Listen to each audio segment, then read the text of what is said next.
Play பண்ணுதான்னு பார்த்துட்டு fan of பண்ணிடுங்க. Okay, let start the session. Neuro divergent. ஓகேவா? Neuro divergent இந்த டேர்ம் ஏற்கனவே கேட்டிருக்கீங்களா? அப்படின்னா என்னன்னு ஏதாவது ஒரு ஒன்லைனர் சொல்ல முடியுமா? நியூரோ டைவர்ஜென்ட் சைல்டு அப்படின்னா what to they mean? Neural system ஏதாவது ஓகே, என்ன மாதிரி? டீவியேஷன் மாதிரி. So neural, overall neural connection in the brain, அதில் ஏதோ ஒரு டெஃபிஷியன்சியோ இல்லை அப்நார்மாலிட்டிஸ் இருக்குது அப்படிங்கலாம். வேறு ஏதாவது? ஏன் இந்த பர்டிகுலர் வேர்டு எடுக்கிறேன் அப்படின்னு பார்த்தீங்கன்னா, so as I already said, ஒரு சைல்டை அண்டர்ஸ்டாண்ட் பண்ணணும் அப்படின்னா அந்த சைல்டுக்கு என்னன்னு தெரியணும். அது என்னவோ அதை பற்றின கம்ப்ளீட் டீட்டெயில்ஸ் உங்களுக்கு தெரிஞ்சிருக்கணும். So this is what the term is neuro divergent. இந்த அம்ப்ரெல்லா கீழே இருக்க சில்ட்ரன் பற்றி தான் நீங்கள் தெரிஞ்சுக்கணும். அப்படின்னா நியூரோ டைவர்ஜென்ட்னா என்ன அப்படின்னு நான் இன்னொரு நாள் கேட்டேன் அப்படின்னா, in clear words you should be able to tell. இப்போ உங்களுக்கு அண்டர்ஸ்டாண்டிங்கை சொல்கிறீங்க, பட் ரியலிஸ்டிக்காக என்ன அப்படின்னு தெரிஞ்சுக்கிட்டிங்கன்னா you can say the word in clarity. ஓகேவா? So what is considered neurodivergent அப்படின்னா, neurodivergent means a brain that works differently from the average, includes differences in social behavior, learning, communication, sensory processing, அது இல்லாமல் how they perceive things, how they perceive the environment, அதுவும் இருக்குது. அதில் எங்கே miss ஆகுது? Okay, என்ன சொல்லியிருக்கோம்? a brain that works differently from the average அப்படின்னா, இப்போ ஒரு 100 பேர் இருக்கும் அப்படின்னா அதில் ஒரு 98 பேரோட பிரெயின் ஒரு மாதிரி ஒர்க் ஆகுது அப்படின்னா the two brain will work differently. அவ்வளோதான். தப்பாலாம் வேலை செய்யலை, கம்மியாக வேலை செய்யலை, ஆக்சுவலி அதிகமாக தான் வேலை செய்யுது, டிஃப்ரெண்ட்டாக வேலை செய்யுது. ஸோ அதுதான் சொல்கிறோம். So the brain works in a different way அப்படின்னா it's a neurodivergent thing. ஓகேவா? ஸோ டிஃப்ரெண்ட்டாக ஒர்க் பண்ணும்போது வாட் இஸ் தட், கண் கூட என்ன டிஃப்ரென்சஸ் நீங்கள் பார்க்கலாம் அப்படின்னா, differences in the social behaviour. ஓகேவா? So going back to the old age stone man அப்படின்லாம் பார்த்தீங்கன்னு வச்சுக்கோங்களேன், டியூரிங் தட் டைம் அவங்களோட பிஹேவியர்ஸ் வேறு மாதிரி இருந்ததா?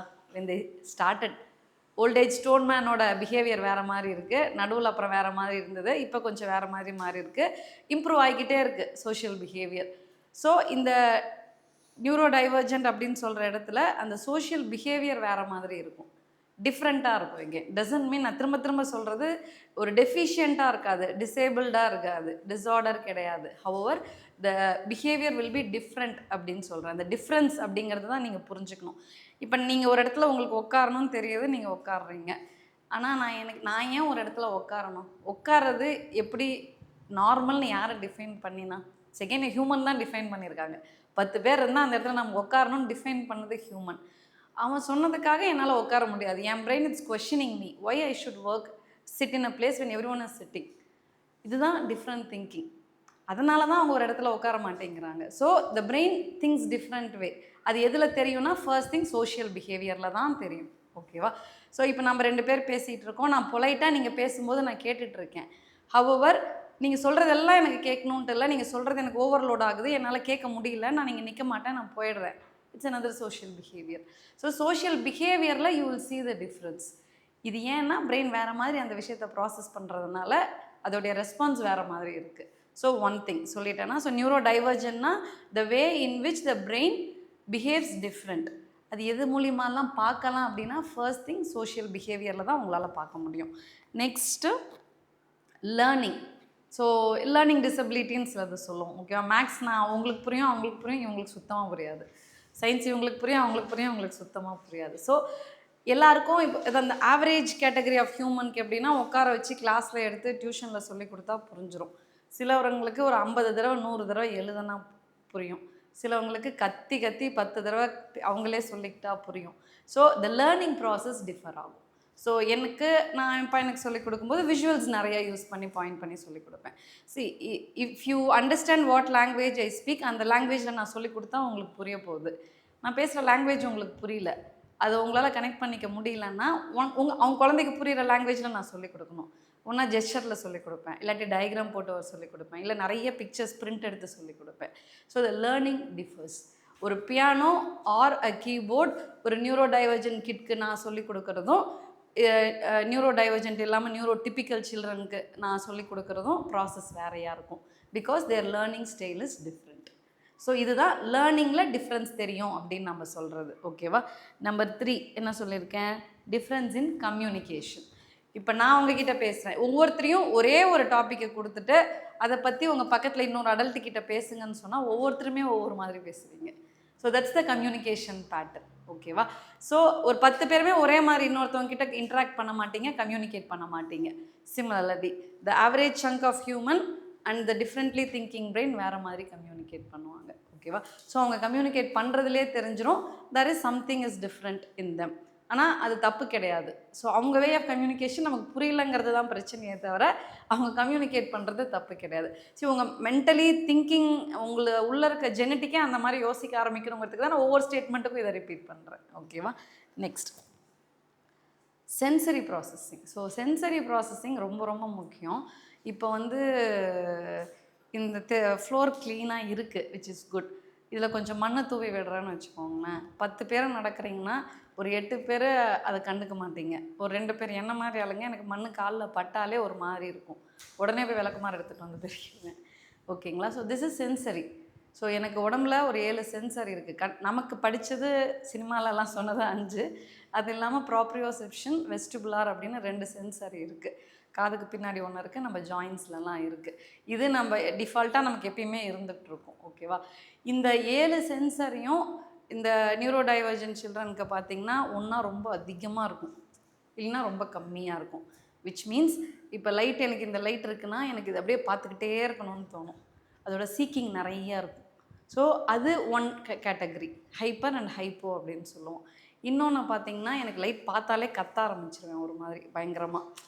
ஸோ எனக்கு வாயை திறந்து எனக்கு அது பிடிக்கல, இல்லை அந்த லைட்டை போய் ஆஃப் பண்ணணுன்னு எனக்கு தெரியல, எனக்கு யாரும் சொல்லிக் கொடுக்கல அப்படிங்கிற பட்சத்தில் அந்த அதிகமாக லைட் இருந்தால் நான் கத்த ஆரம்பிச்சிடுவேன். ஏன்னா சென்சரி ஓவர்லோடாக இருக்குது. ஸோ சென்சரி அப்படிங்கிற விஷயம் அவங்கக்கிட்ட டிஃப்ரெண்ட்டாக இருக்கும். ஒரு பையனை கூட்டிகிட்டு வரேன், திடீர்னு கத்திட்டு அங்கேயும் ஓடுறான் அப்படின்னா ஏதாவது ஒரு ரீசனாக இருக்கும். And one main reason would be the sensory thing. நீங்கள் டக்குன்னு பார்க்கணும் எந்த சென்சாரி இப்போ அவனுக்கு இம்பேக்ட் பண்ணியிருக்கலாம். அவங்க அம்மா கிட்ட கேட்கணும், இதுக்கு முன்னாடி எதுக்காக கத்திருக்கான்? சவுண்ட் அதிகமாக இருக்குன்னு கத்திருக்கானா, இல்லை ஆட்டோ சவுண்ட் வந்துச்சு அதுக்காக கத்தினானா, இல்லை எதுக்கு கத்தினா, இல்லை அன்றைக்கி சாப்பிட்டது ஏதாவது உனக்கு செட் ஆகலை வயிறு இம்பேக்ட்னால கத்தினானா, இல்லை நான் இந்த கலர் ட்ரெஸ் போட்டு வந்திருக்கேன், இந்த கலர் அவன் கண்ணுக்கு பிடிக்கல அதனால் கத்துறானா. So there would be lot of reasons. So உங்களுக்கு இந்த நியூரோ டைவர்ஜென்ட் சில்ட்ரன் பார்க்கும்போது இந்த சென்சரினால் உங்களுக்கு வெளிப்படையாக தெரியும் ஒரு there is a difference அப்படின்னு. ஸோ இது உங்களுக்கு தெரியணும் இன்னுமே. ஓகேவா? ஸோ நியூரோ டைவர்ஜென்ட்னா என்ன அப்படிங்கிறத சொல்லிட்டேன். Brain works a different way. And எது மூலயமாலாம் உங்களுக்கு தெரியும்னா இதெல்லாம் தான்: communication, behaviour, learning, sensory processing. இங்கே இல்லாத இன்னொரு விஷயம், ஹவு தே பர்சீவ் திங்ஸ். ஓகேவா? நான் ஒரு விஷயத்தை ரோட்டில் பார்க்குறேன் அப்படின்னா நான் ஒரு மாதிரி பார்ப்பேன், நீங்கள் ஒரு மாதிரி பார்ப்பீங்க. ஓகேவா? ஃபார் இன்ஸ்டன்ஸ், பயங்கரமான ஒரு வெயில் அடிக்கிற டைமில் ஒரு டிசேபிள்டு பர்சன், அவரால் நடக்க முடியல, உட்காந்துட்டு தான் தள்ளி போகிறாரு. ஓகேவா? அவர் காலில் பார்த்தோன்னா செப்பல் கிடையாது. ஸோ அந்த ஹோல் ஹீட்டில் அவர் கையும் தரையில் படுது, காலும் தரையில் படுது, அவர் அப்படியே தான் போயிட்டுருக்காரு. இது என்னது, இவருக்கு போய் ஒரு செப்பல் வாங்கி கொடுக்கலாமே அப்படின்ட்டு ஒரு மைண்ட் யோசிக்கும். இன்னொரு மைண்டு பாவம்ல அவர் இவ்வளோ கஷ்டப்படுறாருன்னு சொல்லிட்டு போயிடும். ஓகேவா? So we are perceiving different things. உங்களுடைய இது வரைக்கும் உங்கள் என்விரான்மெண்ட்டில் உங்களை வளர்த்த விதத்தில் நீங்கள் இன்னொரு விஷயத்தை பர்சீவ் பண்ணுவீங்க. சிமிலர்லி இது ஆவரேஜ் சங்க் ஆஃப் ஹியூமன், நம்ம பிறந்ததுலேருந்து எப்படி உங்கள் மைண்ட் ப்ராசஸ் ஆகிருக்கோ ஒரு ஆவரேஜ் குரூப் ஆஃப் பிரெயின் அந்த மாதிரி தான் ப்ராசஸ் பண்ணும். இவங்க பர்சீவ் பண்ணுற விதம் வேறு மாதிரி இருக்கும். ஸோ ஒரு நான் ட்ரீயை பார்க்குறேன் அப்படின்னா நீங்கள் ஜென்ரலாக க்ரீன் கலர் நல்லா இருக்குது அழகாக இருக்குது இப்படிங்கிறத பார்ப்பீங்க. ஆனால் ஒரு நியூரோ டைவர்ஜென்ட் சைல்டு அதை பார்க்கும்போது அது லைட்டாக ஆடுறது அதை பற்றி யோசிச்சுட்டு இருப்பாங்க, ஏன் இப்படி ஆடிக்கிட்டே இருக்குது அப்படின்ட்டு. ஓகேவா? So recently my child ask me one thing. ஓகேவா? தமிழ் எக்ஸாமுக்கு சொல்லி கொடுத்துட்ருந்தேன், ஒருமை பன்மை அப்படின்னு சொல்லி கொடுத்துட்ருந்தேன். ஓகேங்களா? ஒருமைனா என்ன? சிங்குலர். அதனால் இங்கிலீஷ் வச்சு தான் சொல்லிக் கொடுப்போம், நானும் அப்படி தான் சொல்லிக் கொடுத்தேன். ஒருமைனா சிங்குலர் தான், ப்ளூரல்னா பன்மைன்னு வரும். எப்படி நீ ப்ளூரலுக்கு எஸ் போட்டுக்கிறியோ அதே மாதிரி தமிழில் கல்னு சேர்த்துக்கோ அப்படின்னா. இன்னும் நல்லா சொல்லு அப்படின்னா, சரிடா எனிதிங் ஒன் சிங்கிளாக இருந்தால் ஒன்றா இருந்துச்சுன்னா அது வந்து ஒருமை. மோர் தென் ஒன்றுனா பன்மை அப்படின்னு சொன்னேன். இது கரெக்டாக இந்த டெஃபினிஷன் எனக்கு புரிஞ்சுக்கிட்டு நான் எப்படி படித்தனோ இப்படி தான் படித்தேன். எனிதிங் சிங்கிள் இஸ் ஒருமை, மோர் தென் ஒன் இஸ் பன்மை அப்படின்னு சொல்லி கொடுத்தேன். இதில் ஏதாவது தப்பாக சொல்லி கொடுத்துருக்கேன்னா டைம் எடுத்துக்கோங்க. இல்லை, இப்படி தான் நீங்களும் படிச்சிங்களா இல்லை நான் தான் அப்படி தப்பாக படிச்சிருக்கேன்னா? அப்படி தான் படிச்சிருக்கோம். ஓகேவா? சரி, ஓகே, சரிம்மா அப்படின்னு சொல்லிட்டு அப்போது ஓகே, ஒன் வந்து ஒருமை, இது வந்து பன்மை அப்படிங்கிற. அப்போ வந்து 0 எதில் வரும் அப்படின்னு கேட்டான். எனக்கு 42 வயசு ஆகுது, இது வரைக்கும் நான் அதை யோசிச்சது கூட கிடையாது. ஓகேவா? எனக்கு புரியல. 0 சிங்குலர் இல்லைங்கிற, அப்போ அதை நீ 0ன்னு சொல்லக்கூடாது, ஜீரோஸ்னும் சொல்லக்கூடாது, எதில் வரும் சொல்லு அப்படின்னா. எனக்கு தெரியல அப்படின்னு. இந்த கிரிக்கெட் கமெண்ட்ரிலலாம் பார்த்தேன், 0 ரன்ஸுன்னு சொல்கிறாங்க, அது எப்படி ப்ளூரலாக இருக்கும் அப்புறம் அப்படின்னு கேட்குறான். இப்போது 5th ஸ்டாண்டர்ட் முடிச்சு 6th போயிட்டுருக்கான் அவன். சரியா? சத்தியமாக எனக்கு தெரில. என் ஹஸ்பண்டை கேட்டால் he gave me explanation which I couldn't even relate. ஓகேவா? But the point is the way they perceive things வந்து ரொம்ப ரொம்ப முக்கியம். ரொம்ப டிஃப்ரெண்ட்டாக யோசிக்கிறாங்க. இந்த டேலண்ட் எப்படி உங்களால் வெளில கொண்டு வர முடியும்னா, அவங்கள நல்லா பேச வச்சிங்கன்னா தான் முடியும். அவங்களுடைய டிஃபிகல்ட்டிஸ்னு ஒன்று இருக்குல்ல, அதை ஓவர் கம் பண்ண வச்சிங்கன்னா அவங்களுடைய ட்ரூ டேலண்ட் உங்களுக்கு கண்டுபிடிக்க முடியும். இல்லைன்னா அந்த ட்ரூ டேலண்ட் வெளியில் வராமலே போயிடும். They will be considered kind of ஒரு ஒரு டெஃபிசிட் மாதிரியே தான் உலகம், அவங்க டிஃபெக்ட் மாதிரியே தான் உலகம் பார்த்துட்ருக்கோம். ஸோ அப்படி இல்லை, ஒரு நான் 2 இயர்ஸில் நான் கரெக்டாக அந்த குழந்தைக்கு டிலே இருக்குன்னு கண்டுபிடிச்சிட்டேன், ப்ராப்பரான தெரப்பி கொடுத்துட்டேன் அப்படின்னா, by the age of 5 majority of சிம்டம்ஸ்லேருந்து குழந்தைய கொண்டு வந்துட்டோம்னா இந்த லெவலுக்கு கண்டிப்பாக நம்ம அந்த குழந்தைங்கள நம்மளால் கொண்டு வர முடியும். பியூர்லி இந்த அவேர்னஸ் ஆஃப் இன்ஃபர்மேஷன் உங்களுக்கு தெரிஞ்சதுன்னா நீங்கள் பண்ண முடியும். அவ்வளோதான். ஓகேவா? So the way they perceive things is டிஃப்ரெண்ட்டுங்கிறதுக்கு தான் அந்த எக்ஸாம்பிள் கொடுத்தேன். எல்லாத்துலேயுமே டிஃப்ரெண்ட்டாக இருப்பாங்க. இப்போ நான் ரஸ்க்கு நான் சின்ன வயசில் 4 வயசில் அவனுக்கு சொல்லி கொடுத்ததுக்கு வந்து அவன் ஹாட் பிரெட் அப்படின்னு சொல்கிறான். கரெக்டு தான், நீ சொல்கிறது கரெக்டு தான். நான் சொல்கிறேன், எனக்கு என்னோட அந்த average chunk of human mind என்ன சொல்லி கொடுத்ததோ அதை நான் சொல்கிறேன், நீ யோசித்து வித்தியாசமாக சொல்கிறேன். சரி, நான் தியரட்டிக்கலாக கூகுள் என்ன நான் பார்த்தனோ I could relate it so well. அதனால தான் ஐம் ஒர்க்கிங் ஹார்ட் தட் அவங்களோட டெஃபிஷியன்சி, அது வாட் எவர் டிஃபெக்ட்னு சொல்கிறாங்களோ அதை ஒர்க் பண்ணிட்டோம்னா அவருடைய ட்ரூ டேலண்ட்டை நம்மளால் கொண்டு வர முடியும் அப்படிங்கிறதுக்கு தான் இதை நான் உங்களுக்கு சொல்கிறேன். ஓகேவா? So now you know what is neurodivergent and அது எப்படியெல்லாம் வெளியில் பார்க்க முடியும் அப்படின்னு உங்களுக்கு தெரியும். These are the group of children you are going to work with. ஓகேவா? ஸோ அப்போ உங்களுக்கு தெரியணும் அவங்க இப்படியெல்லாம் பண்ணுறதுக்கு ரீசன் என்ன அப்படின்னு உங்களுக்கு தெரியணும். ஓகேவா? இதை சொல்கிறதுனால I'm telling you one point. நான் படித்த தெரப்பியில் ஒரு ஸ்ட்ராட்டஜி என்னன்னு சொல்லுவோம், அவுல்னு சொல்லுவோம். அப்சர்வ், வெயிட் அண்ட் லேர்ன் அப்படின்னு. ஓகேவா? Which means wherever you are going you should observe. குழந்தைய அப்சர்வ் பண்ணணும், வெயிட் பண்ணணும், நிறைய வெயிட் பண்ணணும். நீங்கள் டக்குன்னு போய் பேசவே கூடாது. And then learn from the child. குழந்தை என்ன தான் சொல்ல வரான். இப்போ என் பையன் பேசுகிறத நான் பொறுமையாக உட்காந்து வெயிட் பண்ணி அவங்ககிட்டருந்து கற்றுக்கிட்டதுனால தான் இந்த விஷயம் எனக்கு புரியுது. அவன் கேட்க வரும்போதே பேசாத, இன்னிரு அடுத்ததை படி, நான் தான் இதுன்னு சொல்லிட்டு வேறு எதுவும் பேசாத, நான் பேசிக்கிட்டே இருந்தேன்னு வச்சுக்கோங்களேன், அந்த விஷயத்தை நான் வெயிட் பண்ணி அப்சர்வ் பண்ணி அந்த இடத்துல என்னால் ஒன்றுமே கற்றுக்க முடியாது அவங்ககிட்ட இருந்து. இது வாயை திறந்து பேசுகிறதுனால ஓகே, பட் பேசாத குழந்தைங்கள more wait time you give, more you observe, you will learn a lot. அந்த போய் ஜன்னல்கிட்டயே நின்றுட்டுருக்கான் குழந்தை அப்படின்னா இழுத்துட்டு வந்து உட்கார வைக்கிறதுக்கு பதிலாக அவன் ஜன்னலில் என்ன தான் பார்க்குறான், வெளியில் அங்கே மரத்தை பார்க்குறானா, இல்லை ஒரு ஆட்டோ போகுது அதை பார்க்குறானா, இல்லை ஒரு புல்லட் போகுது அதை பார்க்குறானா. So they pay minute details. உங்கள் மைண்டே அவங்கள மாதிரி கொஞ்சம் யோசிக்க ஆரம்பிக்கும் போது தான் you will know the difference. ஏன் அவங்க அங்கே போய் நிற்கிறாங்க, அவங்க அம்மா போய் இழுத்தாங்கன்னா இழுக்காதீங்க, அவங்க எதையோ பார்க்குறான், அவன் எதை பார்க்குறான்னு பார்த்துட்டு நீங்களும் அதை பாயிண்ட் பண்ணி அதோட பேரை சொல்லிவிட்டு கிளாப் பண்ணிங்கன்னா டக்குன்னு அவங்கள பார்ப்பான். இவன் என்னடா நம்ம பார்க்குறதுக்கு அட்டென்ஷன் கொடுக்குறாளே, நம்மள மாதிரியே யோசிக்கிறாளேன்ட்டு உங்களை பார்க்க ஆரம்பிப்பான். ஸோ த ஃபர்ஸ்ட் ஸ்டெப் இந்த ஓவரால் திங் வந்து building a rapport with the child. அவனோட உலகத்துக்குள்ளே நீங்கள் போய் அவனுக்கு தேவையானதை நீங்கள் சொல்லும்போது உங்களை டக்குன்னு பார்க்க ஆரம்பிப்பான். இந்த ரேப்போ பேரண்ட்டால் பண்ணவே முடியல. Parents are becoming like a teachers. No, சொல்லு இது என்ன. நீங்கள் வந்து ஒரு 10th 12th ஒரு 6th இல்லை 6th விடுங்க, ஒரு 1st ஸ்டாண்டர்ட்லேருந்து ஒன்று படினாலே உங்களுக்கு அந்த ஒரு அவர்ஷன் வந்துடும் அது மேலே. நானாக என்ன வேணால் பண்ணுவேன், நீ சொல்லி என்னால் பண்ண முடியாதுங்கிற டெண்டன்சி இப்போ வரைக்குமே எல்லாருக்குமே இருக்குது, இன்க்ளூடிங் மை செல்ஃப். அப்படிங்கும்போது ஒரு 2 வயசுலேருந்து அவங்ககிட்ட ஒரு டிலே இருக்குன்னு தெரிஞ்சதுக்கப்புறம் இது என்னன்னு சொல்லு, ஹாய் சொல்லு, பாய் சொல்லு, இது என்னன்னு சொல்லு, ஏதாவது ஒரு பிக்சர் எடுத்து வச்சுக்கிட்டு இது என்னன்னு சொல்லு, அவங்களுக்கு பாய் சொல்லு, உன் பேர் என்னன்னு கேட்குறாங்க சொல்லு. அவனோட 24 hours லைஃப் ஃபுல்லாக இப்படி தான் இருக்குது. அவனோட சைல்டுஹுட் எப்படி இருக்கணுமோ இருக்கக்கூடாதோ அப்படியெல்லாம் இருக்குது. So what stress he is going த்ரூங்கிறது உங்களுக்கு தெரியணும். ஸோ அவன் அந்த ஸ்ட்ரெஸ் கோ த்ரூ பண்ணுறதுக்கு கேப்பபிளான சைல்டே கிடையாது. He is more capable. Okay, his life is even more worth than just going through this stress. அதை நம்ம பேரண்ட்டுக்கு ஃபஸ்ட்டு புரிய வைக்கணும், அது உங்களுக்கு ஃபஸ்ட்டு புரியணும். ஸோ அதனால தான் என்ன சொல்கிறோம், what ever speech therapy, occupational therapy child is going, ஒரு ஸ்ட்ரெஸ்ஸோடு தான் போகுதுங்க குழந்தைங்க. ஏற்கனவே இந்த உலகத்துக்கும் நம்ம கம்யூனிகேட் பண்ணுற விதமும் ரொம்ப வித்தியாசமாக இருக்குது, எனக்கு இங்கே இருக்கிறதுக்கே ரொம்ப கஷ்டமாக இருக்குதுன்னு நினச்சிட்டு இருக்கான். அதில் இன்னும் even more we are pouring the fuel மாதிரி அவங்க பேரண்ட்ஸும் இதையே தான் பண்ணுறாங்க.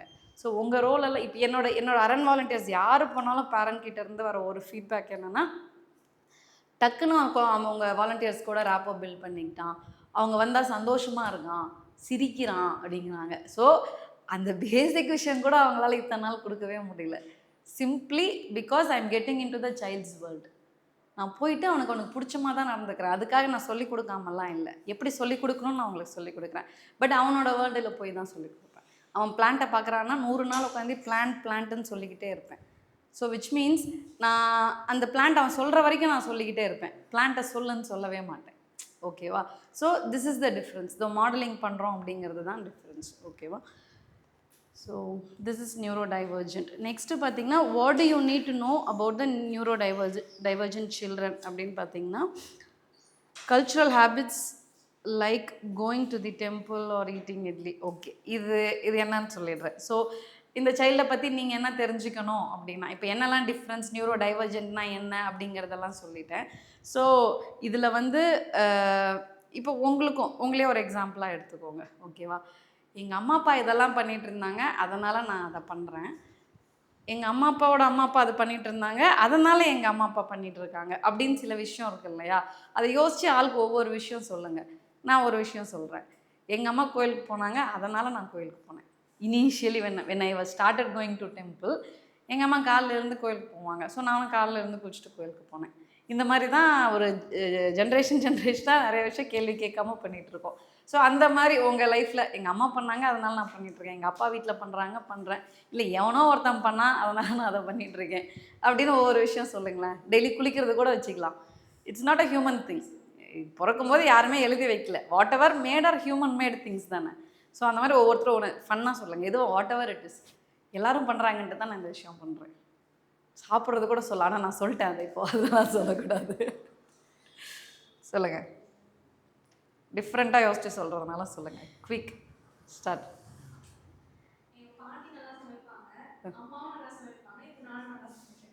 ஸோ எல்லோரும் சமைக்கிறாங்க, அதனால நானும் சமைக்கிறேன், நல்லா வேற சமைக்கிறேன். ஓகே, நீங்கள் சரி யோசிங்க. நீங்கள்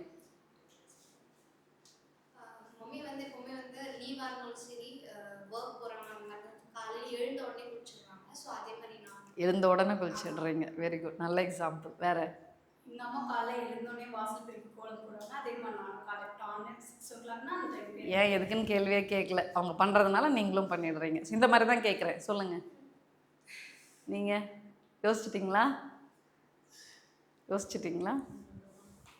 நான் வந்து நாத்திகவாதி.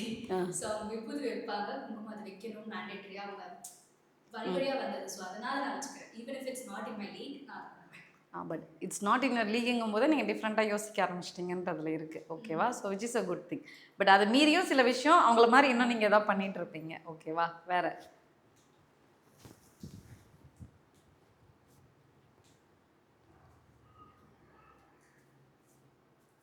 செப்பல் போட்டு வெளில வருது, காலையில் இருந்தால் காஃபி குடிக்கிறது, இந்த மாதிரி விஷயம் இருக்குல்ல. எங்கள் அம்மா பார்த்திங்கன்னா சாயங்காலம் 6 மணி ஆனால் மூஞ்ச கழுவிட்டு சாமிக்கும் விளக்கு போட்டுருணும் அப்படிம்பாங்க.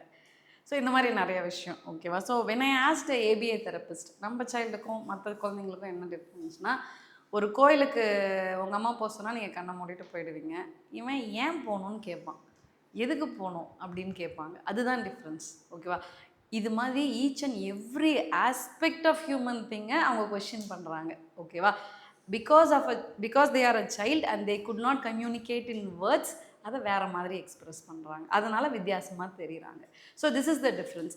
த கொஸ்டினிங் பிரெயின் வந்து ஒரு 100% கொஸ்டினிங் பிரெயினாக இருக்கிறதுனால எல்லாரும் பண்ணுறத நான் பண்ண முடியாதுன்ட்டு நிற்கிறாங்க.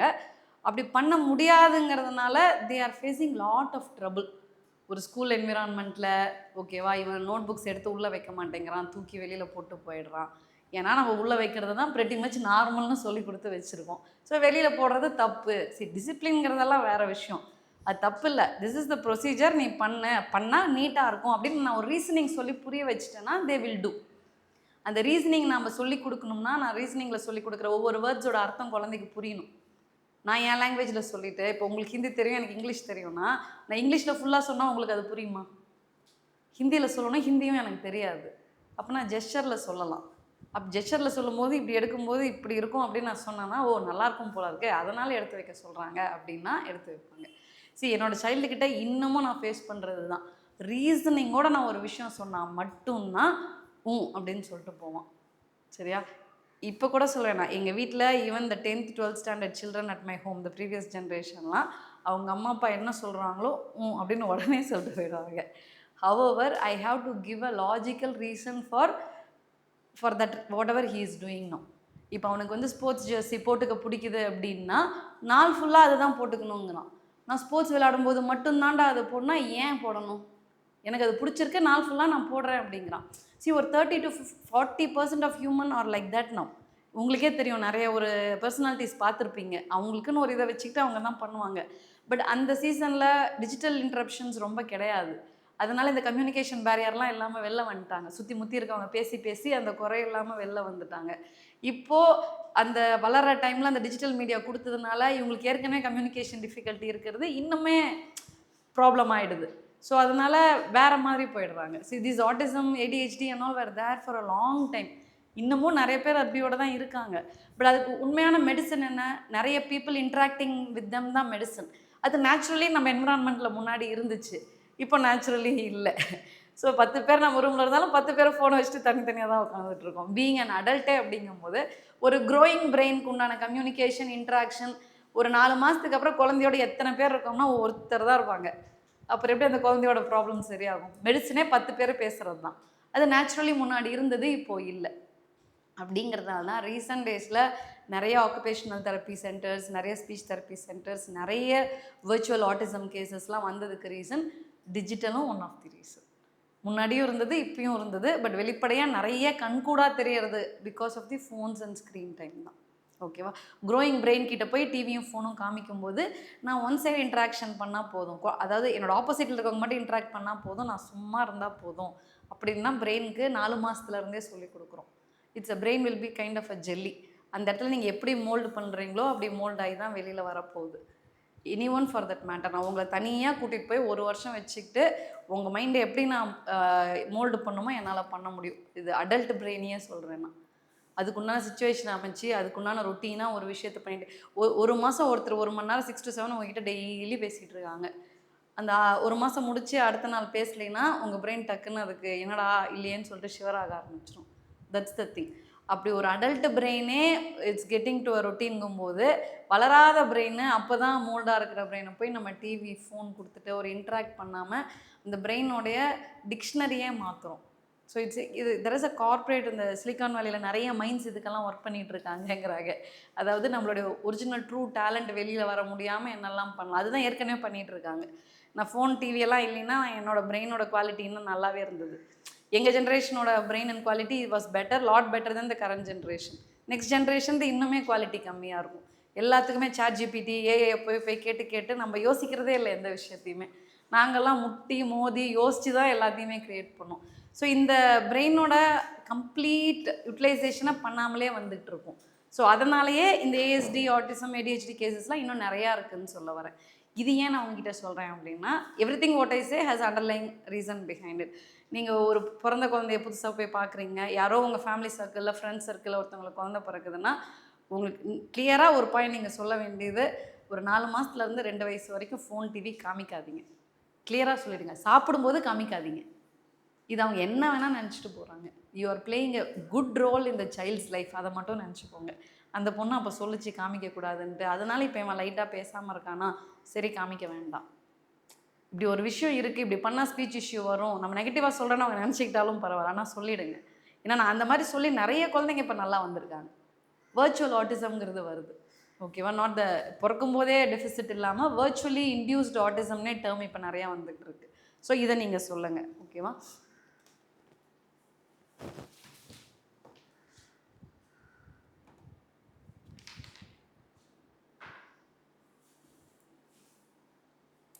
ஓகே, இது வரைக்கும் புரிஞ்சது இல்லையா?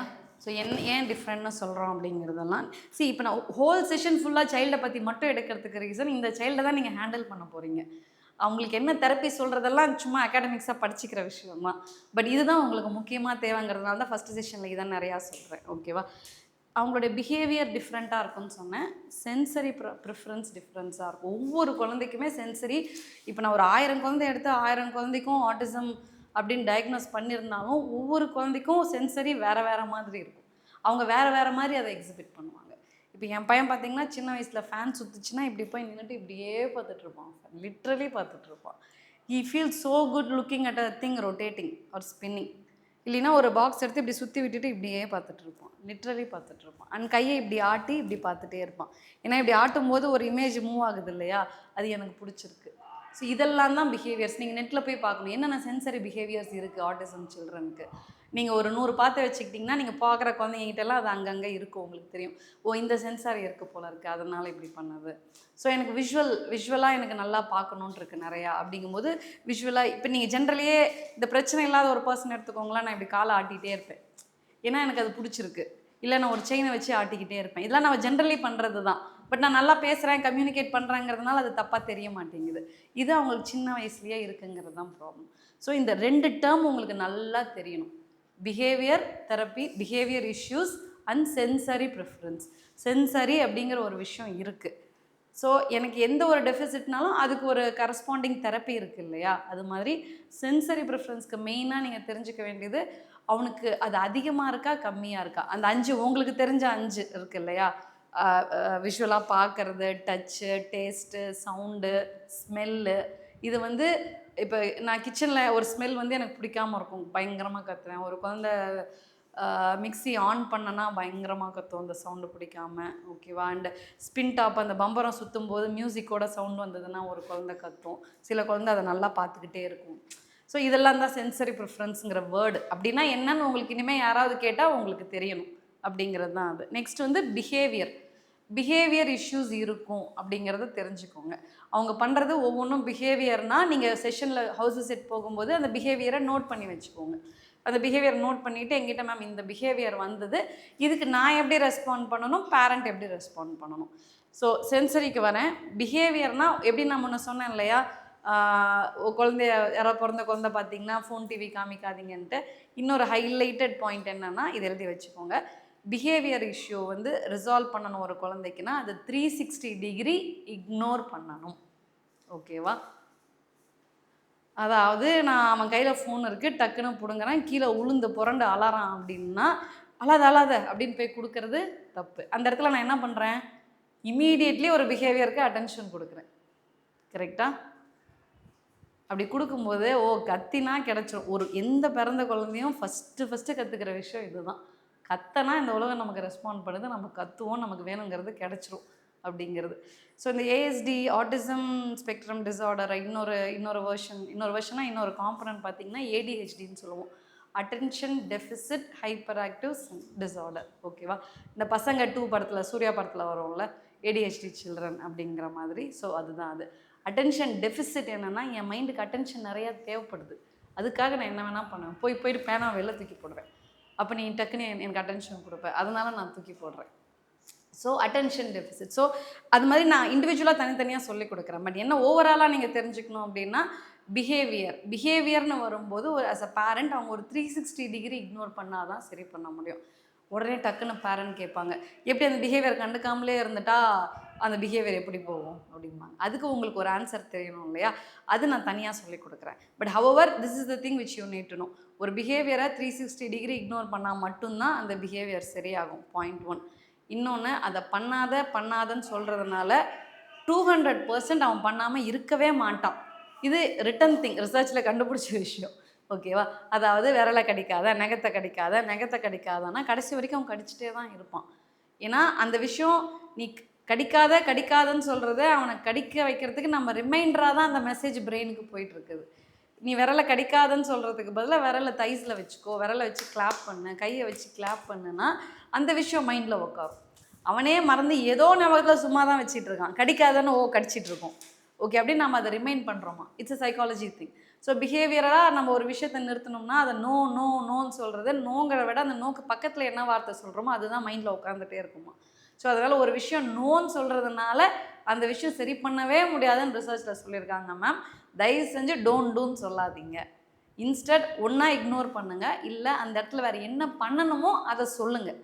என்ன பண்ணணுங்கிற விஷயத்த அவன் மைண்டில் பதிச்சிக்கிட்டே இருந்தீங்கன்னா அப்போ தான் அந்த விஷயத்தை நிறுத்தமாங்கிறதும் உங்களுக்கு தெரியணும் ஆஸ் அ பிஹேவியர் ஃபேக்டர். ஓகேவா?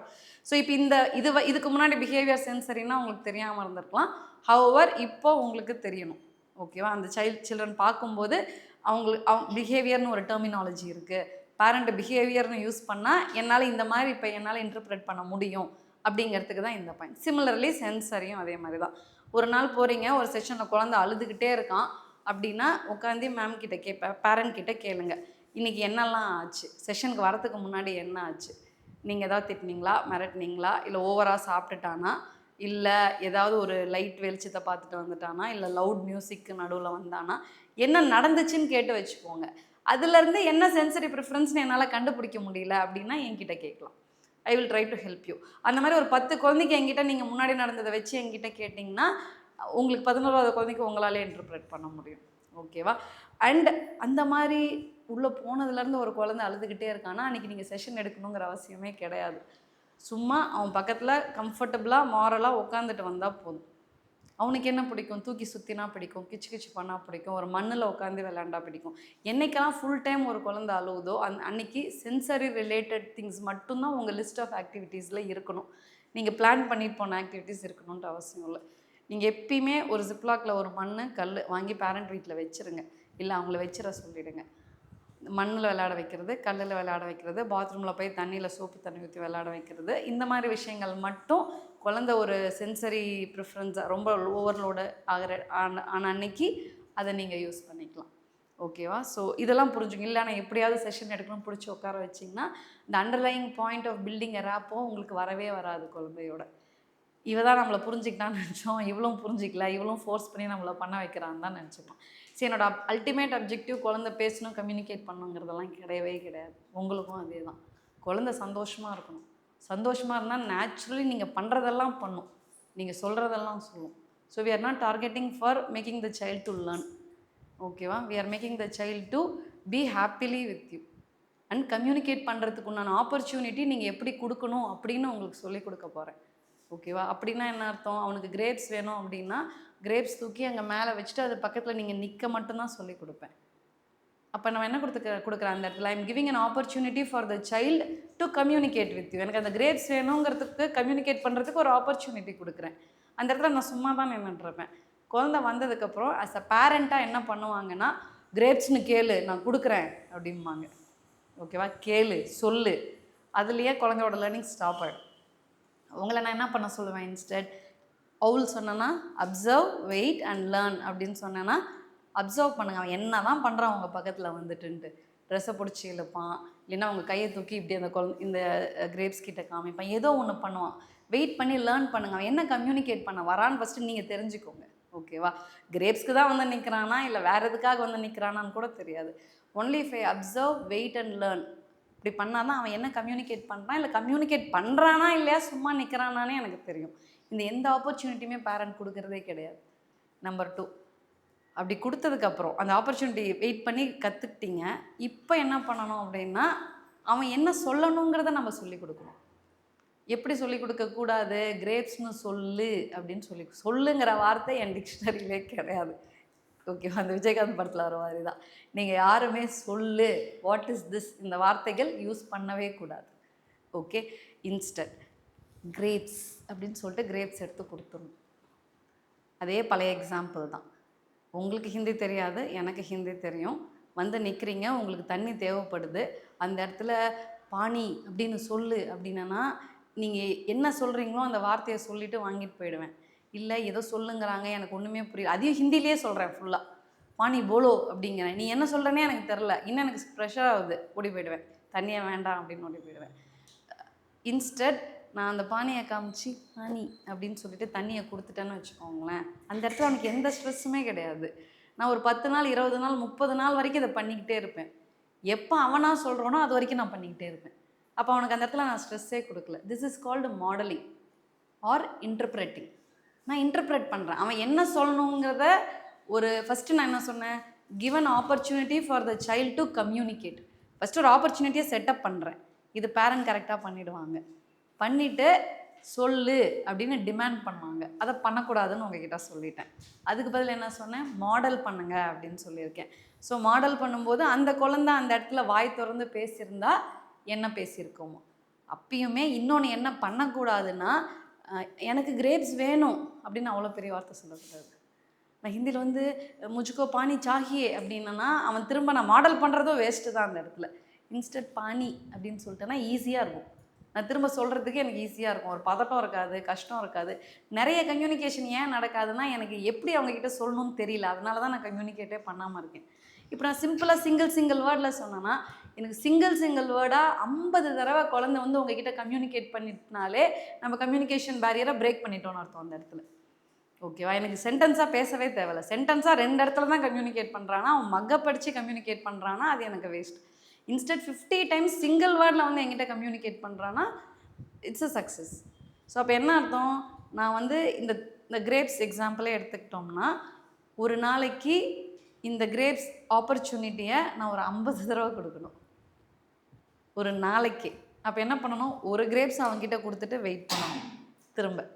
அது மாதிரி 10 கிரேப்ஸ் கொடுக்கணும். முடிஞ்சது, அந்த செஷன் முடிஞ்சிருச்சு. திரும்ப ஆஃப்டர்நூன் ஈவினிங் நைட்டு அவங்க பேரண்ட்டை, மேம் நீங்கள் இந்த 10 தடவை இந்த மாதிரி கொடுங்க. ஸோ ஒரு நாளைக்கு 40 தடவை ஆயிடுச்சா? ஓகேவா? இது ஒரு வாரம் பண்ணிங்கன்னா குழந்தை ஃபஸ்ட்டு கை நீட்ட ஆரம்பிக்கும். அந்த குழந்தையால பேச முடியும்னா கிரேப்ஸ்னு சொல்ல ஆரம்பிக்கும். அந்த அப்படின்னு லைட்டாக சொல்ல ஆரம்பித்தா கூட பயங்கரமாக கிளாப் பண்ணி அப்ரிஷியேட் பண்ணணும். அப்போ தான் அது பேசுகிறதுக்கு இவ்வளோ வேல்யூ இருக்குன்னே அதுக்கு தெரியும். இது எல்லாருமே பேரண்ட் பண்ணாமல் இருக்காங்க. ரொம்ப சிம்பிளான விஷயம் தான், அவங்களுக்கு தெரியல அதனால பண்ணல. That's makes the difference between an அரன் வாலண்டியர் அண்ட் அ பேரண்ட். ஏன் உடனே பிடிச்சிருக்கு பேரண்ட்டுக்குன்னா, குழந்தைக்குன்னா இதனால தான் பிடிச்சிருக்கு. ஓகேவா? So you model. ஸோ என்ன பண்ணுறோம், we are creating an opportunity for the child to communicate. அப்புறம் குழந்தை என்ன சொல்லணுமோ அதை தான் சொல்கிறோம். அதுவும் சிங்கிள் வேர்டில் தான் சொல்கிறோம். சொல்லுங்கிற வார்த்தையை சொல்லவே இல்லை. திரும்ப குழந்தை சொல்கிற வரைக்கும் நான் அதை சொல்லிக்கிட்டே இருக்கேன். And number of times I am doing it is more. ரிப்பீட்டடாக அந்த விஷயத்தை சொல்லிக்கிட்டே இருக்கேன். இதில் இன்னும் ஒன்று நான் சொல்லாதது என்னென்னா, குழந்தை இந்த லெவலில் இருக்கும், நான் இங்கே நின்றுட்டுருக்கேன். நான் இப்படி பேசும்போது குழந்தை நிமிர்ந்து பார்க்குறது ரொம்ப கஷ்டம். அப்போ என்ன பண்ணணும்னா, குனிஞ்சு ஃபேஸ் டு ஃபேஸ் குழந்தையோடு இருக்கணும். கிரேப்ஸ் ஆனால் அங்கே தான் இருக்குது அப்படின்னா, குழந்தைய தூக்கி வச்சுட்டு என் கண்ணும் அவன் கண்ணும் நேருக்கு நேர் இருக்கணும்.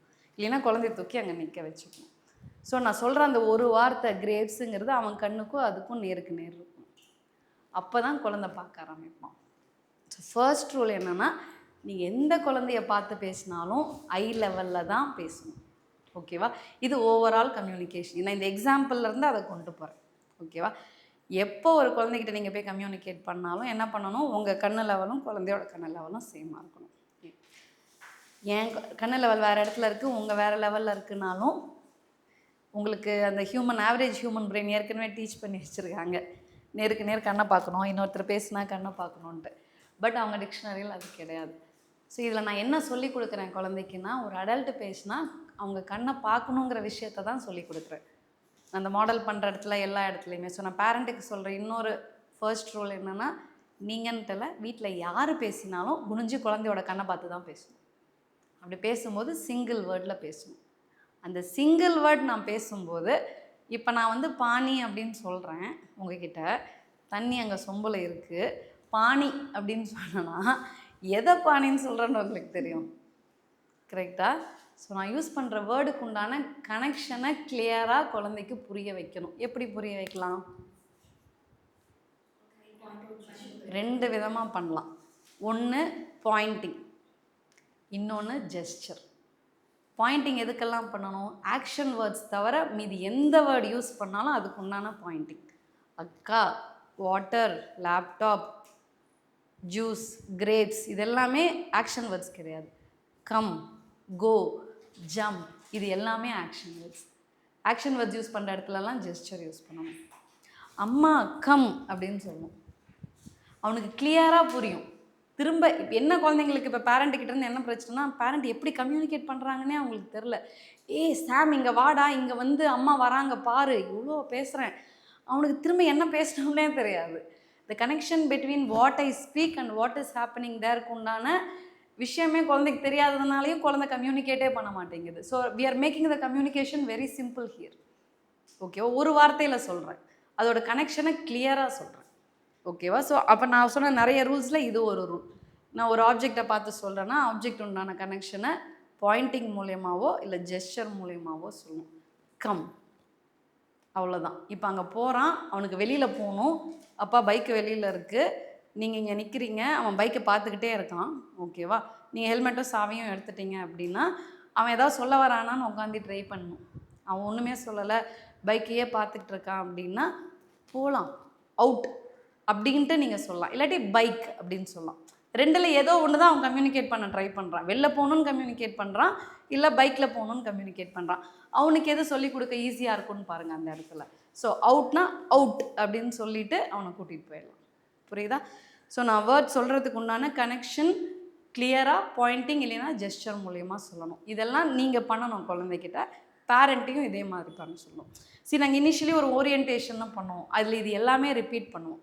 இது நான் ஒரு காம்பினேஷனில் இப்போ சொல்கிறேன். இந்த கண்டென்ட்டை மட்டும் தனியாக இன்னொரு தடவை சொல்லிக் கொடுப்போம். ஸோ பட் அப்போ சொல்லும்போது உங்களுக்கு இப்போ இது நான் ரிலேட்டபிளாக இருக்கணுங்கிறதுக்காக தான் இப்போ சொல்கிறேன். ஓகேவா? Social and communication differences. Difficulty understanding social cues, unique communication styles, specific interest in conversation. இந்த மூணும் சோஷியல் அண்ட் கம்யூனிகேஷன் டிஃப்ரென்ஸில் இருக்கும். ஒரு சோஷியலி அவங்க பிஹேவ் பண்ணுறது டிஃப்ரெண்ட்டாக இருக்கும்னு சொல்லிட்டேன், அவங்களோட கம்யூனிகேஷன் டிஃப்ரெண்ட் பேட்டர்னில் இருக்கும்னு சொல்லிட்டேன். ஸோ இப்போ நான் பேசுகிற விதமும் அவங்க பேசுகிற விதமும் டிஃப்ரென்ஸ் இருக்கும். ஒரு விஷயத்தை கம்யூனிகேட் பண்ணுறது ஒரு ஸ்டைலே டிஃப்ரெண்ட்டாக இருக்கும். நான் ஒரு பேட்டர்னில் பேசுகிறேன், அவங்க ஒரு ரைமிங்காக பேசலாம், இல்லை ஒரு ஸ்டிஃபாக பேசலாம், இல்லை அவங்களுக்குன்ட்டு ஒரு பேட்டர்னாக மூச்சு விடாமல் பேசலாம், அந்த மாதிரி பேசலாம். ஸோ அந்த டிஃப்ரென்ஸ் இருக்கும். இன்னொன்று ஒரு ஸ்பெசிஃபிக் இன்ட்ரெஸ்ட் இருக்கும், ரொம்ப ஸ்ட்ராங்கான ஒரு அப்சஷன் இருக்கும், அப்சஸ்டு இன்ட்ரெஸ்ட் இருக்கும். கிரிக்கெட்னா கிரிக்கெட் மட்டும்தான் பார்ப்பாங்க டிவியில், வேறு எதுவுமே பார்க்க மாட்டாங்க. ஓகேவா?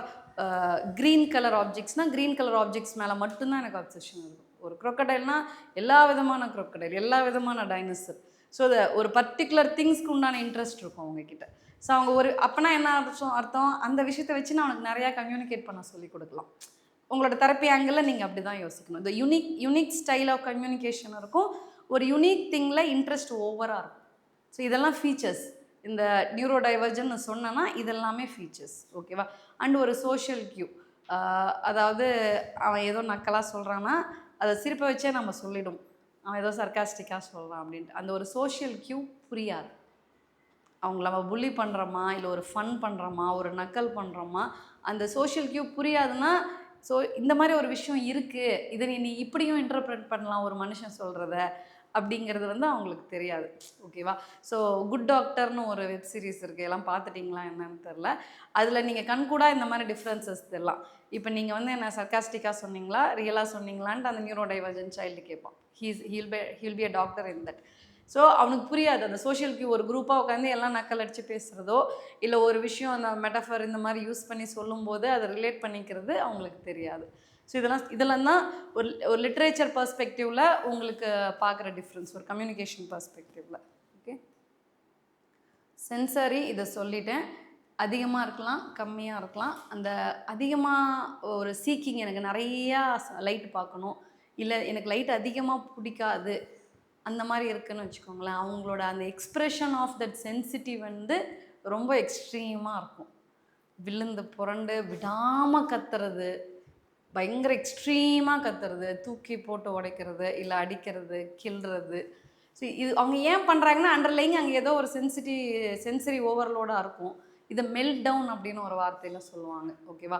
அந்த இடத்துல எனக்கு சென்சரி அதிகமாக இருக்குது, கம்மியாக இருக்குது, என்னால் வெளியே சொல்ல முடியல, இன்டர்னலி இப்போ என்னால் வாயை திறந்து சொல்ல முடியும்னா நான் சொல்லிவிடுவேன். ஸோ அந்த இடத்துல சொல்ல முடியலங்கிறதுனால இதை பண்ணுறோம். இதுலேயுமே நம்ம method of teaching work out ஆகும்.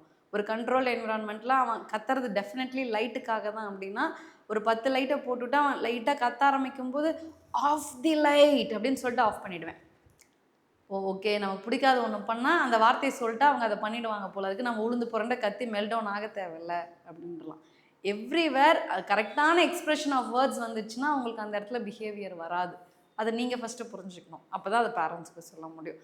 அவன் ஏதாவது பண்ணுறான், அவங்க அம்மா பண்ணாத பண்ணாத அப்படின்னு கத்திட்டு இருந்தாங்கன்னா, மேம் ஒரு நிமிஷம் விடுங்க, அவன் ஏன் பண்ணுறான்னு பார்க்கலாம், அதுக்கு என்ன ஒர்க் பண்ணணுன்ட்டு பார்க்கலான்னு நீங்கள் எடுத்து சொல்லலாம்.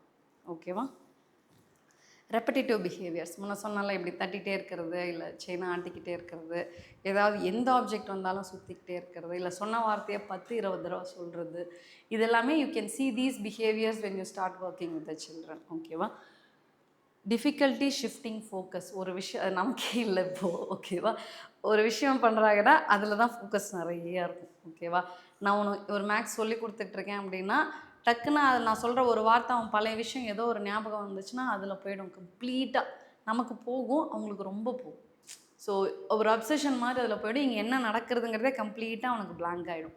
நம்ம பிடிச்சி இழுத்து கொண்டு வந்து தான் இங்கே நான் சொல்லி கொடுத்துட்ருக்கேன்டா அதை பற்றி அப்புறம் யோசி, உன்னோட ஃபோக்கஸ் எங்கேயோ போதும், அட்டென்ஷன் இங்கே வருதுன்னு சொன்னதுக்கப்புறம் தான் வருவான் என் பையன். இவன் என்னென்னா வேர்பலாக வந்ததுனால இதெல்லாம் என்னால் பேசி புரிஞ்சிக்க முடியுது. இது இப்போ நீங்கள் பார்க்குற குழந்தைங்க எல்லாமே இது வேர்பலாக உங்ககிட்ட கம்யூனிகேட் பண்ண முடியாது. நீங்களாக தான் புரிஞ்சுக்கணும் இந்த விஷயம்லாம். ஓகேவா? Emotional regulation difficulties. எனக்கு கோவம் வருது, எனக்கு ரொம்ப ஆங்ஸைட்டியாக ஃபீல் பண்ணுறேன், நான் ரொம்ப ஹாப்பியாக இருக்கேன், எனக்கு பிடிச்ச ஒரு அக்கா வந்திருக்கா அதனால ரொம்ப எக்ஸைட்டடாக இருக்கேன் அப்படிங்கிறதெல்லாம் இப்படி குதித்து சத்தம் போட்டு சொல்கிறது, பயங்கரமாக சிரிக்கிறது, வந்து உங்கள் கண்ணத்தை பிடிச்சி அனுப்புறது, இல்லை உங்கள் கையை பிடிச்சி ப்ரெஸ் பண்ணுறது, இல்லை உங்களை டைட்டாக வந்து ஹக் பண்ணுறது, இந்த மாதிரி அதுக்குண்டான எக்ஸ்ப்ரெஷன் இல்லாமல் வேறு மாதிரி எக்ஸ்ப்ரெஷனில் பண்ணலாம். ஸோ எமோஷ்னலாக ஒரு விஷயத்த நான் எப்படி எக்ஸ்ப்ரெஸ் பண்ணணுங்கிறது எனக்கு தெரியாமல் இருக்கும். அந்த டிஃப்ரென்ஸ் உங்களால் பார்க்க முடியும். ஸோ என்னுடைய டீச்சிங்கில் அதுதான் மெயின் பாயிண்ட்டாக எழுதியிருப்பேன். எமோஷ்னலி நான் சோகமாக இருக்கேன், சந்தோஷமாக இருக்கேன், கோவமாக இருக்கேன், எனக்கு பயமாக இருக்குது, எனக்கு ஒரு மனப்பதட்டமாக இருக்குது, அதாவது ஆங்ஸைட்டியாக இருக்குது அப்படிங்கிறது எல்லாமே வேர்ட்ஸாக ஒரு குழந்தை சொல்லிடுச்சுன்னா பிஹேவியர் இஷ்யூஸ் இருக்காது, மெல்டவுன்ஸ் இருக்காது. அது பேரண்ட்ஸ் சொல்லி கொடுக்குறதே கிடையாது. ஒரு 20-25 வயசு வரைக்குமே சொல்லி கொடுக்காததுனால ஒரு 25 வயசு பையன் ஒரு 5 வயசு பையன் மாதிரி தான் பிஹேவ் பண்ணுவான். தட் இஸ் வேர் அவங்களோட நேம் பண்ணும்போதே அவரை மென்டலி ரிட்டார்டுன்னு தான் ஒரு என்விரான்மெண்ட் சொல்லுது. Even though they are very much talented, இந்த இஷ்யூஸ் எல்லாம் நம்ம சின்ன வயசுலேயே ஃபேஸ் பண்ணதுனால that is where they land. அதனால தான் இப்போ உங்களோட டீச்சிங்லேயே எமோஷ்னல், நான் ஹாப்பியாக இருக்கேன், அம்மா ஹாப்பியாக இருக்காங்க, நான் சோகமாக இருக்கேன் அப்படிங்கிறதெல்லாம் இனிஷியல் ஸ்டேஜ்லேயே நான் சொல்லிக் கொடுக்க சொல்லிடுறேன். ஓகேவா? நீங்களே எடுத்துக்கோங்க, ஒரு நாள் ரொம்ப மனசு கஷ்டமாக இருக்கீங்க, உங்களுக்கு ஒருத்தர்கிட்ட உட்காந்து உங்களால் கஷ்டமாக இருக்காங்கிறத ஒருத்தர்கிட்ட சொல்ல முடியல, உங்களுக்கு தெரிஞ்ச வேர்ட்ஸில் சொன்னால் அவங்களால அதை புரிஞ்சிக்கவே முடியலன்னா how deeply you are hurt. இவ்வளோ அடல்ட்டாக இருக்கு நாமளே வருத்தப்படுவோம், கஷ்டப்படுவோம். அப்போ ஒரு குழந்தை எவ்வளோ கஷ்டப்படும், என்னோடய எமோஷனை புரிஞ்சிக்க மாட்டேங்கிறாங்களே அப்படின்ட்டு தான் outburst of behaviour will happen. அதையும் ஒரு கம்ப்ளைண்ட்டாக தான் பேரண்ட் திரும்ப சொல்லி கத்துறான், தேவையில்லாமல் கத்துறான், எதுக்கோ கத்துறான், அவன் கத்துறான், கரெக்டாக தான் கத்துறான், ஏதோ அண்டர்லைங் ரீசன் இருக்குது, நமக்கு அது புரியல. எல்லா பேரண்ட்கிட்டையும் சொல்கிறது அவனுக்கு புரியல, அவன் அப்படி பண்ணுறான்னா அவனுக்கு புரியலல்ல, அவனுக்கு புரியும், அவனுக்கு புரிகிற மாதிரி நீங்கள் சொல்லிக் கொடுக்கல. கோவம் வந்தால் கண்ணா பின்னான்னு கத்துறான், அவனுக்கு கோவம் வந்தால் என்ன பண்ணணும்னு நீங்கள் சொல்லிக் கொடுக்கல. இப்படி தான் என்னோடய யூசேஜ் ஆஃப் டேர்ம்ஸே இருக்கும். நீங்கள் சொல்லும்போதும் அப்படி தான் இருக்கும். சில விஷயம் ஹார்டாக பேரண்ட்ஸ் கிட்ட சொல்லணும்னா சொல்லி தான் ஆகணும். Even you are a fresher, நீங்கள் ஒரு 4 குழந்தைங்க பார்த்துட்டிங்கனாலும் ஹாவ் திஸ் ஆட்டிடியூட் தட் அவங்க பண்ணுறது தப்புனா தப்புன்னு சொல்லுங்கள் with a right tone. Ma'am இப்படி பண்ணலாம், பட் இப்படி பண்ணாமல் இருந்தால் நல்லாயிருக்கும் அப்படிலாம் தேவையே இல்லை. மேம் அது தப்பு, தயவு செஞ்சு பண்ணாதீங்க, ஒரு spoiling your child, this should be the tone of saying to them. ஓகேவா? இதையும் நீங்கள் கற்றுக்கணும். எகெயின் இந்த ஒரு டோனில் நீங்கள் ஸ்ட்ராங்காக சொல்கிறீங்கன்னா யூ ஷுட் பி கான்க்ரீட்டாக அந்த இன்ஃபர்மேஷன் என்கிட்டேருந்து உங்ககிட்ட வந்துருந்துருக்கணும். இல்லை நீங்கள் நெட்டில் படிச்சிருந்தா அது என்கிட்ட பேசி ஒரு கன்ஃபர்மேஷன் வாங்கிக்கணும். அது மட்டும்தான் என்னுடைய ரெக்குவயர்மெண்ட். ஏன்னா ஒரு தப்பான இன்ஃபர்மேஷன் நம்ம அந்த இடத்துல ஹார்டாக சொல்லக்கூடாதுங்கிறது தான். ஓகேவா? So emotional regulation difficulties, executive functional challenges அப்படின்னா டே டு டேயில் நீங்கள் பண்ணுறீங்க இல்லையா, ஒரு விஷயம் பிளான் பண்ணுறது, காலையில் இருந்தால் ப்ரஷ் பண்ணுறது, இந்த டைமுக்குள்ளே இதை முடிச்சிடணுங்கிறது, இந்த டிஃபிகல்ட்டிஸ் இருக்கும். இதோட எக்ஸ்ட்ரீமாகவும் இருப்பாங்க, அதாவது எல்லாமே பர்ஃபெக்டாக பண்ணுவாங்க, இந்த டைமுக்கு இதை பண்ணிடணும், இந்த பட்டன் கரெக்டாக எப்படி போட்டுருணும், இந்த ஓசிடின்னு நம்ம ஆஃப்லேட் சொல்லிகிட்ருக்கோம், but that's not the only thing, there are many things connected with it. So அந்த day to day executive functions பண்ணுறதுக்குமே அவங்களுக்கு பிளானிங் பண்ணுறது எல்லாமே கஷ்டமாக இருக்கும். ஸோ இது எல்லாமே என்னென்னா கரெக்டான ஏஜில் அந்த 2 to 5க்குள்ளே இது எல்லாமே சொல்லி கொடுத்துட்டோன்னா they will need a normal life. அந்த பீரியடை மிஸ் பண்ணிட்டேன்னா they will completely land into something else. அதுதான் ப்ராப்ளம். அதனால தான் அந்த 3-4 வருஷத்துக்கு தான் உங்களை எல்லாரையுமே இப்போ கூப்பிட்ருக்கு. So the between the age of 2 to 6 பெஸ்ட்டாக அந்த குழந்தைக்கு நம்ம என்ன பண்ணி அவனோட நார்மல் லைஃப்க்கு கொண்டு வந்து விட்டுற முடியுமோ நம்ம கொண்டு வந்து விட்டுறணும். அண்ட் இப்போ நான் சொன்ன விஷயம் இல்லாமல் அந்த 18 காம்பனன்ட்ஸ் சொன்னேன்ல, அந்த 18 காம்பனன்ட்ஸும் அந்த பேரண்ட் அவங்க கூட ஒர்க் பண்ணும்போது மெஜாரிட்டி ஆஃப் திஸ் ஆட்டிசம் இப்போ என்னென்ன நான் சொன்னனோ அந்த மெஜாரிட்டி ஆஃப் சிம்டம்ஸ்லேருந்து அவங்க வெளியில் வந்துட்டு நார்மலாக இந்த சொசைட்டிக்கு ஏற்ற மாதிரி என்ன விஷயம் அட்லீஸ்ட் பண்ணணுமோ இல்லை பண்ணி தொலைக்கணும் அப்படின்னு சில விஷயம் இருக்கு இல்லையா, அதெல்லாம் பண்ணிவிட்டு they will lead a normal thing. Okay, at least for the society, so that அவங்களுடைய ஒரிஜினல் டேலண்ட் வெளியில் வரதுக்கு யூஸ்ஃபுல்லாக இருக்கும். So these are all the problems which they face. Other possible characteristics வந்து delayed language, sleep and eating issues, epilepsy or GI issues, gut issues. ஓகேவா? So இதுவும் இருக்குது. Delayed language most of the சில்ட்ரனுக்கு இருக்குது. ஓகேவா? So speech delay, language understanding, language delay most of the neuro divergent சில்ட்ரனுக்கு இருக்குது. With my knowledge sleeping eating issues இருக்கும். Eating issues எதில் வரும்னா அந்த வளவலன்னு இருக்கிறத சாப்பிடும். அகெயின் சென்சரி, வளவலன்னு இருக்கிறத சாப்பிட்றது, இந்த வெங்காயத்தை எடுத்து போட்டு சாப்பிட்றது, அதுக்குள்ளே இருக்கிறது எல்லாத்தையும் தூக்கி வச்சுட்டு சாப்பிட்றது, அந்த மாதிரி இருக்கும். ஸ்லீப் இஷ்யூஸ் இருக்கும், கண்டினியூஸ் ஸ்லீப் இருக்காது. ஸோ நமக்கே இருக்குது பிகாஸ் ஆஃப் தி அட்டென்ஷன். நிறைய ஒரு ஸ்க்ரீன் டைமுக்கு கொடுத்துட்டே இருந்தோன்னா என்னாலையும் சரியாக தூங்க முடியாது. Similarly some other sensory issue இருக்கிறதுனாலையும் அவங்களால தூங்க முடியாது. இன்னொரு விஷயம், நீங்கள் கண் கூட இப்போ நான் எப்படி நான் அந்த 360 டிகிரி கண்ணை பார்த்து பேசணும்னு சொல்கிற மாதிரி இன்னொரு முக்கியமான விஷயம் கட் இஷ்யூ. கட் அப்படிங்கிறது செகண்ட் பிரெயின் அப்படின்னு சொல்லுவோம். அது எல்லாருக்கும் சொல்கிற ஒரு எக்ஸாம்பிள் என்னென்னா, உங்கள் வயிறு அப்செட் ஆகிற மாதிரி ஒரு ஃபுட் ஒரு நாள் சாப்பிட்றீங்கன்னு வச்சுக்கோங்க, ஒரு biryani some masala item you are eating that day அப்படின்னா, வயிறு அப்செட் ஆயிடுச்சு அப்படின்னா, அப்போ நான் உங்களை இங்கே கூட்டிகிட்டு வந்து உட்கார வச்சு ஆட்டிசம்னா என்ன, ஒரு பயாலஜிக்கல் திங், ஒரு தியரி, ஏதோ ஒரு தியரி உங்களுக்கு உட்காந்து சொன்னேன்னா எந்தளவுக்கு அது உங்கள் மண்டைக்குள்ளே போகும்? ஒன்றுமே போகாது. இல்லை உங்களுக்கு பிடிச்ச விஷயத்தை எடுத்து வச்சிங்கன்னா கூட கான்சென்ட்ரேட் பண்ணி உங்களால் அதை கவனிக்கவே முடியாது. இன்ஸ்டன்ட் நான் மியூசிக் காதில் கேட்டுட்டு ஒரு விஷயத்த பண்ணுறேன்னா செம்மையாக பண்ணுவேன். there's a difference, right? So என்ன டிஃப்ரென்ஸ்னால், என்னுடைய கட்டு ஒழுங்காக இல்லை, அந்த இடத்துல வயிறு அப்செட் ஆகிருக்குன்னா என் கட்டிலேருந்து பிரெயின் போகிற இன்ஃபர்மேஷன் ஒழுங்காகவே இருக்காது. இது நான் ஒரு நாளைக்கு உங்ககிட்ட பேசுகிறேன். ஓகே, ஒவ்வொரு நாள் என்னுடைய கட்டு ஒழுங்காக இல்லை அப்படின்னா என் மூளை ஒழுங்காக வேலை செய்யாது, கரெக்டாக information to and fro pass ஆகாது. அப்படி இருக்கும்போது கட் இஷ்யூ மெயின் இஷ்யூவாக இருக்கும் குழந்தைங்களுக்கு. சம் தியரி சேஸ் தட் அந்த ஒரு வேக்சினில் வந்து இருக்க மெர்க்குரி காம்பனண்ட், அந்த வேக்சினேஷன்ஸ் போடுறோம் இல்லையா, அதில் எம்எம்ஆரில் இருக்க மெர்க்குரி காம்பனண்ட் வந்து கட்டோட ஹெல்த்தை இம்பேக்ட் பண்ணுது, கட்டை வீக் ஆக்கிடுது. அப்படிங்கிற பட்சத்தில் உள்ளே போகிற ஃபுட் ஒழுங்காக டைஜஸ்ட் ஆகாமல் அந்த கட்டுகிட்டேருந்து பிரெயினுக்கு போகிற கம்யூனிகேஷன் அந்த யங் ஏஜில் இம்பேக்ட் ஆகிறதுனால இந்த கம்யூனிகேஷன் டிஃபிகல்ட்டிஸ் வருதுன்னு ஒரு தியரியும் இருக்குது.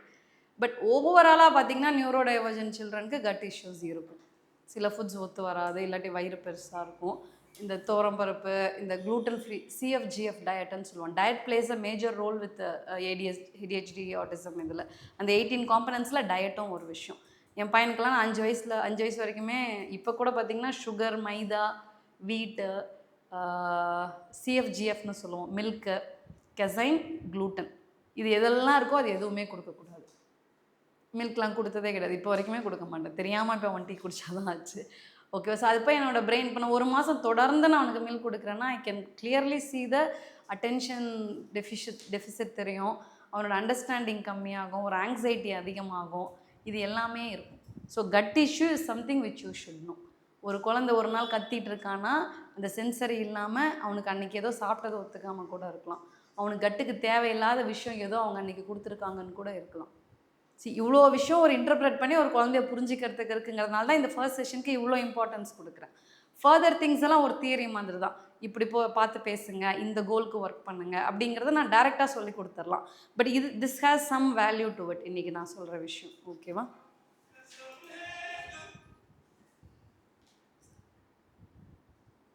Okay, so it's very important to note என்ன அப்படின்னு சொல்லியிருக்காங்கன்னு பார்த்தீங்கன்னா, இட்ஸ் அ ஸ்பெக்ட்ரம். ஓகேவா? அதாவது டயபெட்டிஸ்னால் சுகர் டெஃபிஷியன்சி அப்படின்னு நான் ஒன் லைனில் சொல்கிற இன்டர் கனெக்ஷன் கிடையாது. ஸ்பெக்ட்ரம்னா நிறையா இருக்கும், ஒரு லைக் 100 சிம்டம்ஸ் இருக்கும். இப்போ என்னென்னமோ சொல்கிறாங்க, ஸ்க்ரீன் ரிலேட்டட் டிஸார்டர் சொல்கிறாங்க, வர்ச்சுவல் ஆட்டிசம் சொல்கிறாங்க, டிஸ்லெக்ஸியா, ஹைப்பர்லெக்ஸியா, இப்போ வந்து வர அந்த சித்தாரே ஜமீன் பரில் வர அந்த வர எல்லா குழந்தைங்களுக்கும் ஒவ்வொன்றும் இருக்குது. டவுன் சிண்ட்ரோம் ஒன்று இருக்கும். Everything comes under this big spectrum. ஓகேவா? ஸோ ஒரு குழந்தைக்கு வந்து நீங்கள் போய்ட்டு அவன் ஸ்பீச் டிலே இருக்குது, நீங்கள் ஆட்டிசம்னு நீங்கள் சொல்லவே கூடாது.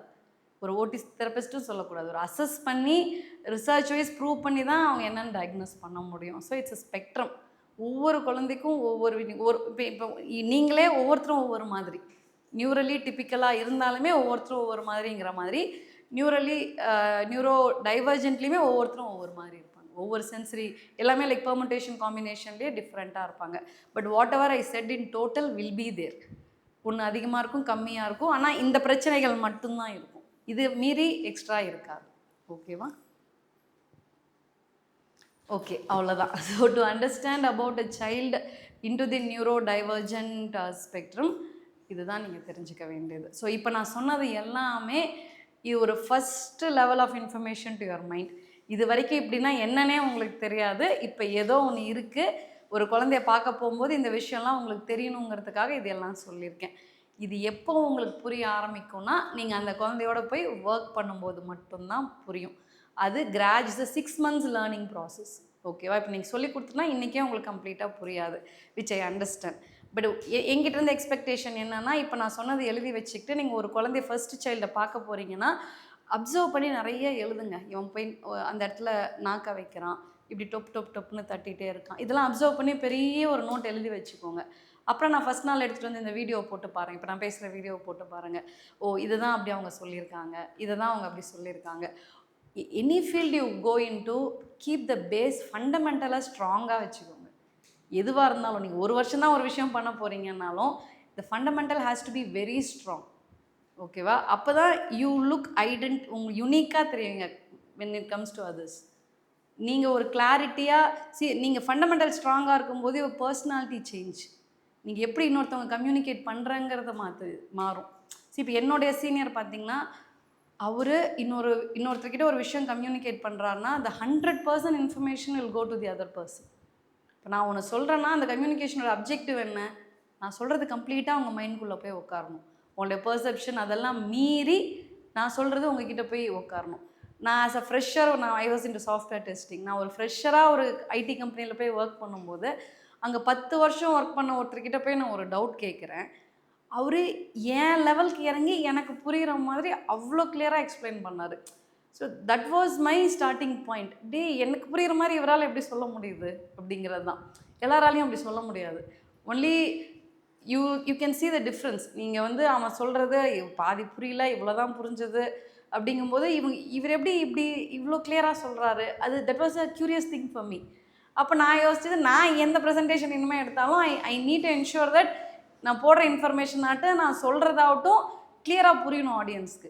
என்னை விட பயங்கரமாக இங்கிலீஷ் பேசுகிற ஃப்ரெண்ட்ஸ் வேறு there in my gang. Like 20 members இருப்போம், MBA பண்ணோம் லயலாவில். ஸோ ஒரு ப்ரெசன்டேஷன் எடுக்கிறோன்னா எனக்கு இங்கிலீஷ் அந்தளவுக்கு இருக்காது. I am not a Chennai born. நான் வந்து ஊரில் இருந்து வந்திருக்கேன். என் கூட இருந்தவங்கலாம் யூஎஸில் MS முடித்தவனுங்க அண்ட் சென்னை பார்ன் பீப்புள் எல்லாருமே. ஸோ அவங்களோட இங்கிலீஷ் கம்யூனிகேஷனுக்கும் என்னதுக்கும் டிஃப்ரென்ஸ் இருக்குது. But that point in my mind, like நான் சொல்கிற கண்டென்ட் போய் சேரணும் அப்படிங்கிறதுனால என்னுடைய பிபிடி கண்டென்ட் ஆகட்டும், நான் பேசுகிற விஷயம் வந்து எல்லாருக்கும் போய் சேரும். ஸோ என்னை கூப்பிட்டு definitely the professor will say content நல்லா இருந்ததுன்ட்டு. ஆனால் இங்கிலீஷ் மோசமாக இருந்திருக்கும், டசன்ட் மேட்டர். ஆனால் கண்டென்ட் கரெக்டாக போய் சேர்ந்தது. ஸோ தட் இஸ் வேர் எல்லாருக்குமே. இப்போ இதோட ஸ்டார்டிங் பாயிண்ட் யார்? அப்போது ஒருத்தர் லீட் எனக்கு சொல்லி கொடுத்தது. ஓகே, நான் இனிமேல் பேசும்போது நான் இப்படி தான் பேசணும், நான் சொல்கிற விஷயம் எல்லாருக்கிட்டையும் அதான் சொல்கிறது. நீ ஒரு விஷயம் ஒருத்தருக்கு எக்ஸ்பிளைன் பண்ணுறேன்னா நீ அதை வாய்ஸ் ரெக்கார்ட் பண்ணி நீ ஃபஸ்ட்டு உங்களுக்கு கேட்டுக்கோங்க, உங்களுக்கு அது புரியுதான்னு பாருங்கள். அப்போ தான் அது மற்றவங்களுக்கு புரியும். ஸோ ஏன் இதுக்காக தான் எவ்ரிபடி ஐ வில் சே ஃபண்டமெண்டலாக ஸ்ட்ராங்காக வச்சுக்கோங்க. அது எனி குட் ரீசன். நீங்கள் சைக்காலஜி படிக்கிறீங்களோ எது படிக்கிறீங்களோ, the base has to be very strong. Many unique people are shown unique because of that particular character. ஓகேவா? எல்லாரும் மாதிரியே இருந்துட்டு போயிடக்கூடாது. ஓகேவா? யூ ஷுட் பி டிஃப்ரெண்ட் அப்படிங்கிறதுனால. ஸோ இப்போ நான் இந்த ஃபீல்டுக்கு நீங்கள் வரீங்கன்னா இந்த கண்டென்ட் உங்களுக்குள்ளே ஸ்ட்ராங்காக இருக்கணுங்கிறதுக்கு தான் நான் இவ்வளோ இன்ஃபர்மேஷன் எடுத்து சொல்கிறேன். பட் இது மட்டுமே பத்தாது. ஒரு எக்ஸ்ப்ளோர் பண்ணணும், என்ன பண்ணணுங்கிறதெல்லாம் நான் உங்களுக்கு சொல்கிறேன். நெக்ஸ்ட் திங், இதோட ஒரு பிரேக் எடுத்துக்கலாம். ஒரு 10 minutes பிரேக் எடுத்துகிட்டு வாங்க. Then we will work on ஒரு 4 எக்ஸசைஸ். இப்போ உங்களுக்கு you are into neurodivergent spectrum அப்படின்னு வச்சுப்போம். இந்த எக்ஸசைஸ் ஒரு 4 எக்ஸசைஸ் இருக்குது, அவங்க பிரிண்ட் எடுத்துகிட்டு வந்து கொடுத்தாங்கல்ல சூர்யா, அது ஸ்ப்ளிட் பண்ணிக்கோங்க, என்கிட்ட ஒன்று கொடுத்துருங்க, நான் அதை எக்ஸ்பிளைன் பண்ணிடுறேன் என்னன்ட்டு. ஒன்று போதும், எல்லோரும் ஒவ்வொன்று வச்சுக்கோங்க.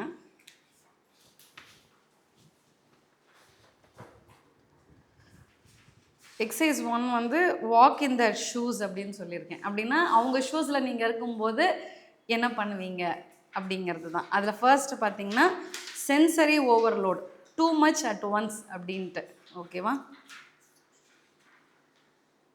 அது என்ன எழுதியிருக்கேன்? One volunteer completes a simple task, other creates a distraction like clapping, loud talking, bright lights or background noise.